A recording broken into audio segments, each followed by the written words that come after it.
Topic is the Black Death from 1346 to 1353, probably the most famous epidemic or pandemic in all of history.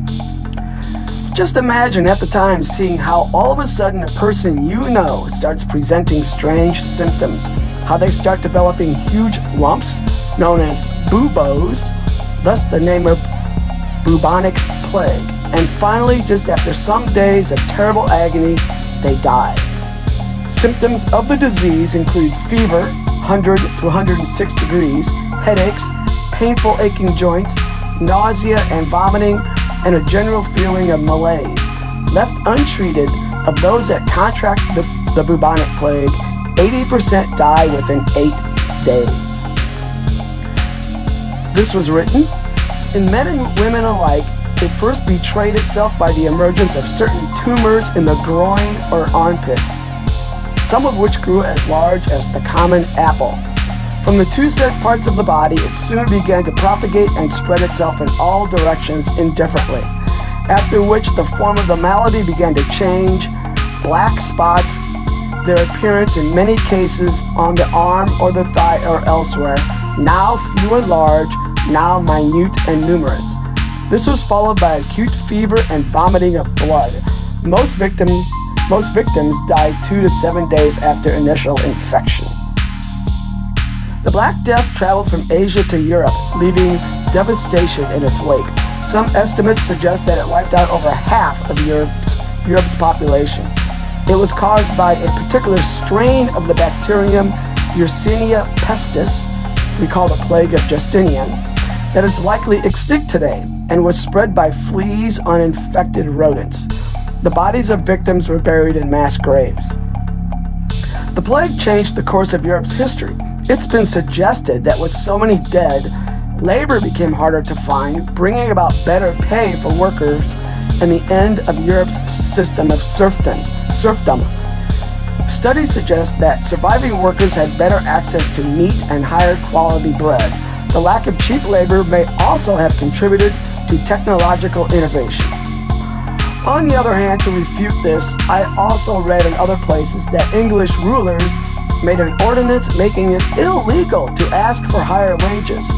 Naturally, this eventually led to the peasant revolt in 1381. Another consequence was because the deaths seemed so random, overwhelming, and gruesome, the church lost some of its authority for a while, since people couldn't believe a God would do all of this, I think. That was a little bit vague. A little bit more on this. The death toll, 75 to 200 million, caused bubonic plague. From 1346 to 1353, an outbreak of the plague ravaged Europe, Africa, and Asia. Thought to have originated in Asia, the plague most likely jumped continents via the fleas living on rats that so frequently lived aboard merchant ships. Ports, being major urban centers at the time, were the perfect breeding ground for the rats and fleas, and thus the insidious bacterium flourished, devastating 3 continents in its wake. Here's something from another source. The Black Death, also known as the pestilence, the Great Mortality, or the plague, was the deadliest pandemic recorded in human history. The Black Death most likely originated in Central Asia or East Asia, from where it traveled along the Silk Road, reaching Crimea by 1347. From there, it was most likely carried by fleas living on black rats that traveled on Genoese merchant ships, spreading throughout the Mediterranean basin and reaching Africa, Western Asia, and the rest of Europe via Constantinople, Sicily, and the Italian peninsula. In total, the plague may have reduced the world population from an estimated 475 million to 350 to 375 million in the 14th century. There were further outbreaks throughout the late Middle Ages, and with other contributing factors, it took until 1500 for the European population to regain the levels of 1300. Outbreaks of the plague recurred at various locations around the world until the early 19th century. By the way, in doing some of this reading, I came across something also called the pneumonic plague, like pneumonia, pneumonic plague. And this plague may have, this plague outbreak we're talking about, the Black Death, may have been both the bubonic and pneumonic plague acting simultaneously. The pneumonic plague was spread airborne and was nearly 100% fatal within 24 hours, which to me sounds a little fantastical. Whereas the bubonic plague was spread by fleas.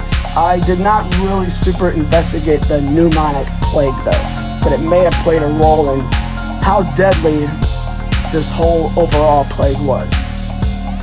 A few other things. Here's a tidbit. The word quarantine seems to come from the 14th to 15th century Venetian word quarantina, meaning 40 days, due to the 40-day isolation of ships and people that was practiced as a measure of disease prevention related to the plague.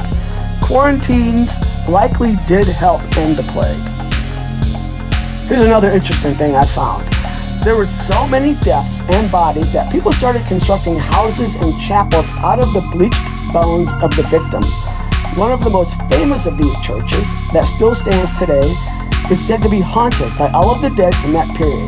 It is the Sedlec Ossuary in the Czech Republic, also known as the Bone Church. Another site, though, says that it wasn't really constructed with bones, but rather decorated with them. 40,000 to 70,000 bones. Known to most as the Bone Church, it displays some of the world's most macabre art. In addition to a splendid bone chandelier composed of almost every bone in the human body, the ossuary displays 2 large bone chalices, 4 Baroque bone candelabras, 6 enormous bone pyramids, 2 bone monstruses, which is a vessel used to display the Eucharist host, and a family crest in, you guessed it, bone, and skull candle holders. Note, by the way, an ossuary is a container or a room in which the bones of dead people are placed. A little more on the story of the Sedlec Ossuary. It is said that in the 13th century, the abbot of the Sedlec monastery brought back a handful of earth from a journey he made to the grave of the Lord in Jerusalem. He scattered this holy soil across the Sedlec cemetery. So after that, everybody wanted to be buried there because it's a little piece of the Holy Land. And more than 30,000 people were buried there. But when the plague came along, eventually there just was not enough room to bury everybody there. And so the bodies were moved to a crypt to make room for the newly dead. It wasn't until 1870 that a local woodcarver, whose last name was Rindt, was employed for the dark task of artistically arranging the thousands of bones. He came up with the Bone Church's stunning chandelier, as well as the amazing Schwarzenberg coat of arms, which includes a raven pecking at a severed head made of human bone. Rindt was responsible for bleaching all of the bones in the ossuary in order to give the room a uniform look. His artist's signature is still on the wall today, naturally, in his medium of choice, bone. And about the last thing we have, I also found a number of references to the plague cross, which is a red or black cross, and I think maybe sometimes other symbols, but generally a red or black cross put on the doors of homes that had plague victims.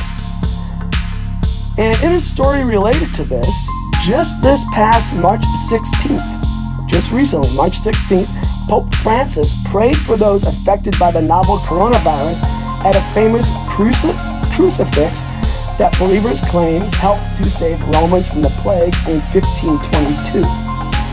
This wooden crucifix is at San Marcello. I'm guessing that's a church in Rome, and it dates from the 14th century, so the 1300s. Believers first hailed it as miraculous because it survived a fire which burned down the church on May 23, 1519.